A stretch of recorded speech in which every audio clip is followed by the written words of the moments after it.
ಅಬ್ಬಬ್ಬಾ ಏನ್ರಿ, ತುಮಕೂರು ದಸರಾ ಮಹೋತ್ಸವ ಕೇವಲ ಧಾರ್ಮಿಕ ಕಾರ್ಯಕ್ರಮಗಳಿಗೆ ಅಷ್ಟೇ ಅಲ್ಲ, ಬೃಹತ್ ವೇದಿಕೆ ಮೇಲೆ ಸಾಂಸ್ಕೃತಿಕ ಕಾರ್ಯಕ್ರಮಗಳಿಗೆ ಸಾಕ್ಷಿಯಾಗಿದೆ.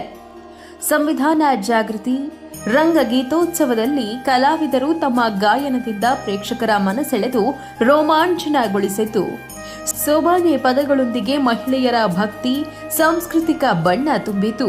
ಜಾನಪದ ನೃತ್ಯೋತ್ಸವ, ಕಥಕ್ಕಳಿ, ಜನಪದದ ಮೆರುಗು, ಸಂಭ್ರಮ, ಸಾಂಸ್ಕೃತಿಕ ವೈವಿಧ್ಯತೆಯ ಅದ್ಭುತ ನೋಟಕ್ಕೆ ಮನಸೋತ ಅಭಿಮಾನಿಗಳು. ಇವುಗಳ ಜೊತೆಗೆ ಇನ್ನೂ ಹಲವು ಕಲಾ ಸಾಂಸ್ಕೃತಿಕ ಕಾರ್ಯಕ್ರಮಗಳಾದ ಕೊಡಗಿನ ನೃತ್ಯ, ಹುಲಿ ಡ್ಯಾನ್ಸ್ಗಳು ವೇದಿಕೆಯನ್ನ ರಂಜಿಸಿದ್ವು. ತುಮಕೂರಿನ ದಸರಾ ಜನರನ್ನ ಕೇವಲ ಧಾರ್ಮಿಕ ಆಧ್ಯಾತ್ಮಿಕ ಚಟುವಟಿಕೆಗಳಲ್ಲದೆ ಸಾಂಸ್ಕೃತಿಕ ಭಾವದಿಂದಲೂ ಕೂಡ ಒಟ್ಟುಗೂಡಿಸುತ್ತಿದೆ.